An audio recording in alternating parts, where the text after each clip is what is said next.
I want my restitution first because that's victim, not court. So for you, it's $1,600. Can I just give you a due date? Because I really don't want to screw around with payments. Tell me when. Counsel, are you ready on Bastow? Bastow or Bastow? Counsel, your appearance.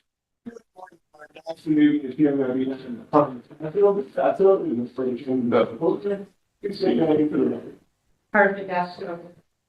Go ahead. Steve Need headset for pre-trial. Also, Your Honor, I'm stating in counsel of record in this case, Stephen Mamet. Ms. Bastow, do I have your permission to speak? Thank you. Sure. And at this time, we are requesting an adjournment to January 22nd. Yep. Would you waive formal reading and we'll take care of an arraignment? Yes, sir. All right, I'll enter not guilty plea. All right, so pretrial January 22. Yes. Who's that with, Heather? Martin. So that'll be Zoom. What time? 10 a.m. All right, 10 a.m. Judge Martin, Zoom. All right, so I got a bond recommendation here from the police department requesting no contact with the complainant and not to return to the Marlowe address in Van Buren. They're going to create any hardships? That'll work? All right, so I'm going to put you on a personal bond, ma'am. The victim or complainant is listed as a Brian Mary. So no contact, no phone calls, no social media contacts, no letters, you know, friends don't check on him to see how he's doing. You see him at Burger King, you're eating at Taco Bell. No contact. He calls you and says, hey, let's meet for coffee. I can change the order or one of my benchmates with a rope can change the order. He can't. Clear? Raise your right hand. Do you swear or affirm and acknowledge the debt payable to the court amount of $1,000 if you mess up on bond? I agree. Any questions? No. Counsel, we leave anything undone? Yeah. You two have a great day. We'll get you a notice in just a minute. So much, Your Honor. You're welcome so much. Oh, there's All another. right, these are, what is this? Is this Manugian Day? This is Manugian Day. All right, Stephen standing in for Mamet. Stephen Johnson. Come on up, Mr. Johnson. Good morning, Your Honor. Max Manugian, taking on behalf of Stephen Johnson. Please state your name for the record. Stephen Johnson. Stephen's time set for pre-trial on this matter. I've spoken with the prosecutor. At this time, she is offering a reduction from operating while intoxicated to operating while visibly impaired. And Mr. Johnson wishes to avail himself of that offer and plead guilty today. Good. Did you discuss your rights and options with counsel? Yes, sir. You understood all that? You understand the possible penalty for impaired driving? Understanding that, are you pleading guilty to the charge? Are you doing that freely and voluntarily? Counsel, would you voir dire, give me the facts that support the plea? July 13th is the incident I have. I'm sorry, did you catch all that? Can you voir dire? July 13th. Mr. Johnson, on July 13th of this year, were you operating a motor vehicle at the township of Van Buren? Prior to operating that motor vehicle, had you consumed any alcohol? Yes. What did you drink? Instead of tequila and shots. Okay. Your Honor, for the purpose of the plea, we would stipulate to a BAC of 0.13. Okay. I don't know if you caught, I missed this. Were you driving that vehicle in Van Buren Township on that date? Okay. I think that covers everything. You satisfied? I'm satisfied, Your Honor. I'll accept the plea to the added charge, dismiss the original charge. All right, Mr. Johnson, I'm going to send you downstairs. You're going to talk to the people at the probation counter. You're going to schedule to come back for an interview. Based on that interview, the probation officer will prepare a report and a sentencing recommendation. You'll come back for your sentencing date, and one of your attorneys will be with you to look at that report. We'll have a conversation about whatever's in that report and anything else you want me to talk about, and then I'll decide what the sentence will be. You understand all that? Any questions? Bond is continued. Go downstairs. Thank you so much. You're welcome. Give me your name. We'll get you out of here. Come on up. Leave. Oh, all right. Hold on a minute. We're writing it up now. You know what? You can take the baby outside though. We'll walk the notice out to you. You're all right. Counsel on Zamora? Are those both been? I can do them together. Together because there's going to be a few issues that come up together. Sure. So I've got Catherine and Andre, right? Your Honor, Matt, good morning. Max Manugian appearing on behalf of Catherine Zamora as well as Andre Zamora. I'm standing in for the counsel of record on these matters, Stephen Mamet. Mr. and Ms. Zamora, do I have your permission to do so? Yes. Thank you. Furthermore, you two are co-defendants in this case. You understand that having the same attorney representing you presents potential conflict of interest for that attorney. Meaning that, your confidential information that one of you would have sent to me could possibly,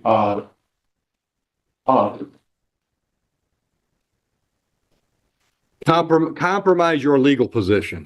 yes, compromise legal Does position. that work? That works for me, Your Honor. You understand that? And how, with that being the case, you are still willing to go forward with me, and it is your choice to have me as your attorney represent you. Thank you, Your Honor. You're welcome. Today is the date and time set for a pretrial in this matter. At this time, we have two separate plea arrangements for the parties. Yep. Catherine Zamora. Ms. Zamora will be pleading guilty to 2 charges of retail fraud in the 3rd degree. And that will be, we are, with the consent of the prosecutor, to 771.1. There will be a dismissal of one of the charges of retail fraud against her, and there was an agreed upon 6-month delay sentence. And we don't care which one goes away and which one we take the plea on? No. Okay. No. All right. For this week, Keep talking. I'll tell you to stop when I can't catch up anymore. Keep. he will be pleading guilty to 2 counts of retail fraud in the 3rd degree. Other retail fraud counts against him will be dismissed, and there is a plea agreement, a pill and throat agreement to no jail in the matter. And that I believe covers both. Sounds like it. I think so. Mr. And can we do the 0934 because that has 2 counts? Yes, that's what I was planning on doing. Yep. All right, so folks, did you discuss your rights and options with one of your attorneys? Yes. And did you both understand those rights and the options they give you? And do you each understand the possible penalty for a retail fraud charge? Understanding that possible penalty and those rights and options we just discussed, are you pleading guilty to retail fraud freely and voluntarily? Right. I just thought of this. Can we do this as a no contest plea versus a liability? I got no problem with that. So if you plead no contest, you're literally saying to me, Judge, I'm not fighting the charge against you. Understood? For me to move forward with this plea agreement, I have to have a factual basis. I'm going to guess that Mr. Manugian can provide me a factual basis that will support that plea. Once I've got the facts I need, then we're going to move forward as if there was a guilty plea. The difference is I'm not getting the facts from your lips. I'm getting it from some outside source. Police report, one of the attorneys involved, somebody besides you two. You understand how the no contest plea works? Yeah. So understanding all of that, are you pleading no contest to retail fraud freely and voluntarily today? Yes. All right. So let's do ladies first. All right. So let me tell you what I got. I've got the August 1, 2025 incident. That file has 2 charges of retail fraud. That's what I'd like to take the pleas on. I've already issued the dismissal on the other file. Sure. August 13th. I got August 1. August 1. Are you on staff and I'm on Catherine. 8/18. I've got 8/13. I've got September 5th. Huh. So, If you have that report, yeah, well, here's what I've got. Have you seen a complaint on this file? I have not seen it. All right. Give me a minute. Let me review it. All right. Gives me a date and time. Gives me location, Myers store on Belleville Road.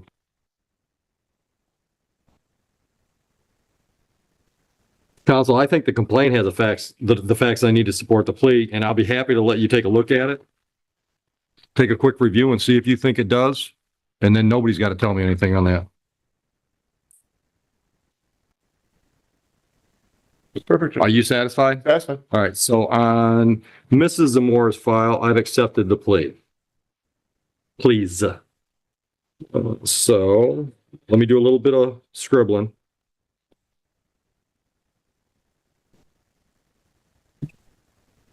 All right, let's move on to Mr. Zamora's files. So that file I'm looking at, case number 25-0934, incident date on this one's showing August 1 as well, 2 counts of retail fraud. I'm going to bet the complaint has the same information.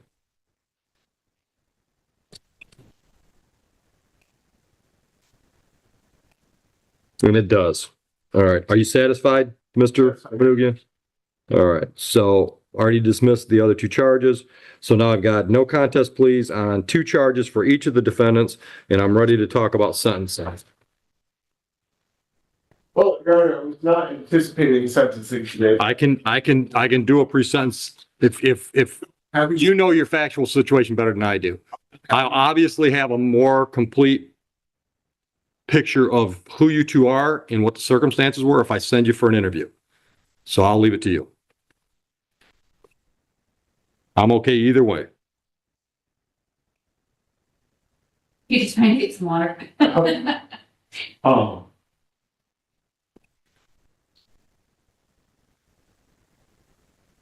You know what? Hmm. So, you just keep moving. Let me just make sure that there's no, yeah, you don't need to be. I just realized Yeah, that. Well, let me clear my mind. Go. Oh, On. Judge, or your client. No. All right, Judge, thank you for that opportunity. You're welcome. Miss Zamora, works as the general manager at Men's Crafters. Okay. She has no criminal history whatsoever. She is married to Mr. Zamora. They've been together for 6 years. Mr. Zamora is a member of a labor union, which the numbers I cannot remember. Doesn't matter. But he works in construction. He has no criminal history over the last 8 years. He attended college at Mid-Michigan, Community College. Judge, I think we sort of have, plea agreements on both of these. I would ask for probationary sentences. I would ask the court roll along with 771.1 as it relates to Mr. Zamora. And on top of that, they have a trip booked in which they are to be leaving on Monday. This trip was booked made for prior to these cases becoming aware of these cases. Yep. They'll be going to Biloxi, Mississippi for Christmas. I would ask that they have permission to leave. Sure. Yeah, I got no problem with travel. Okay. All right. What merchandise is involved? These were trading cards. Okay. Okay, and you've got no prior criminal history. And yours is 8 years old. Yes. What kind of stuff you got on your record? Sorry. Well, it makes it appropriate, yes, but I'm a felony, I'm a felony, domestic. Okay, all right. Anything else? Yes, the prosecutor brought up a 1998 larceny charge that he has no work left. Okay. And what do you do? What construction are you in? How long you been doing that? I've been off for a few years. I mean, I do side jobs for 5 years, but, Okay, but yeah, I stay busy. okay. All right. So counsel, retail fraud cases are always, if I don't have a, 18, 20, 22-year-old kid with retail fraud, I get people this age doing retail fraud, all my little alarms are going off. So this is not normal behavior for you. So what was going on in August that caused you to step so far out of your normal behavior? With him, I mean, Judge, I know where your head is at on this. I would say, based on my conversations with them, Sure. I don't think that that's a concern. I don't think that drugs and alcohol are Okay. a concern in this matter. I think that Mr. Zamora found a scheme that he thought was working for him. And he got caught, and he's, It's not working. Okay. All right. Thank you. All right. Anything else, either one of you? Don't feel that you have to talk at all. That's why you've got an attorney. But if there's anything you want to share with me, I'm listening. Silence is okay. Yeah. I won't disagree with you. Okay. All right. Nothing else? All right. So first of all, let's get that out of the way. I'm okay with you traveling. And the restitution amount I've got for Mrs. Zamora is $1,328.71. Is joint and several between them as to that amount. I've got two different numbers though. So there's. Oh, I see it. I see it. There was an extra case that was only charged.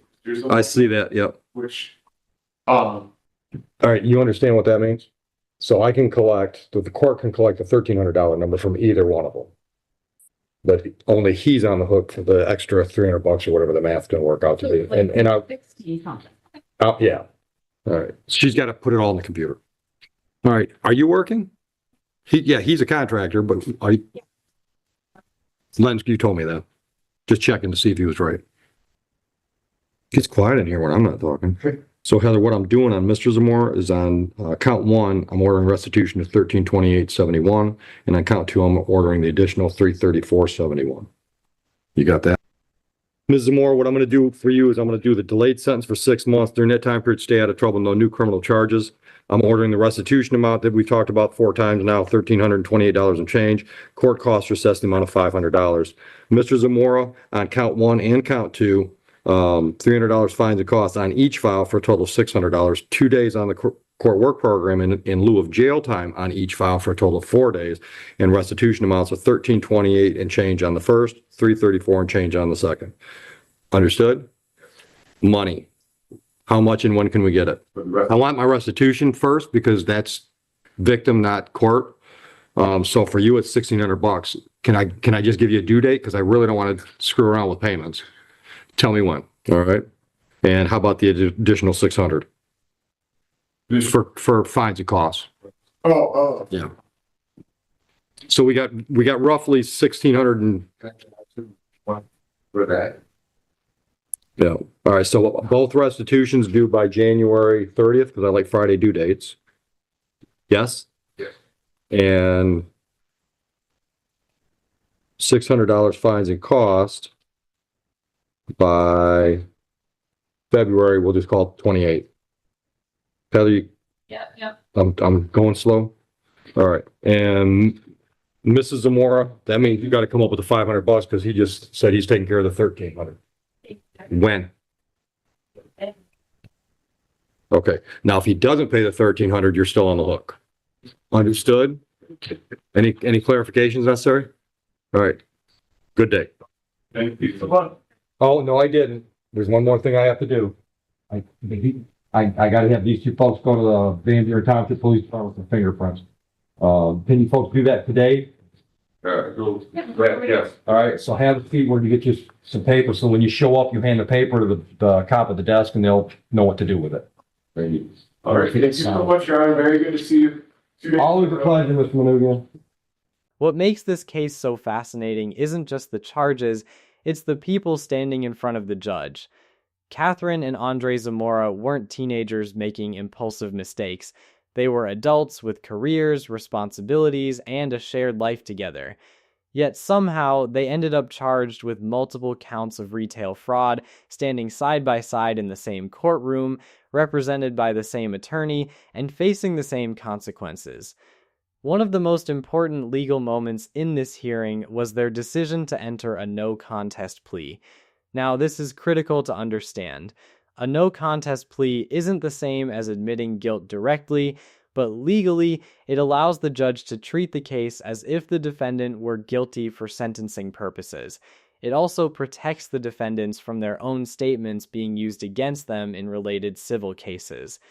In other words, it's often a strategic move, but it still comes with real consequences. Another key moment came when the judge openly questioned their behavior. He pointed out something that experienced judges notice immediately. When adults with stable lives suddenly commit retail fraud, it raises red flags. This isn't typical impulsive teenage behavior. The judge even mentioned that his alarms go off when he sees cases like this, which tells you he was looking deeper, not just at the crime, but at the motivation behind it.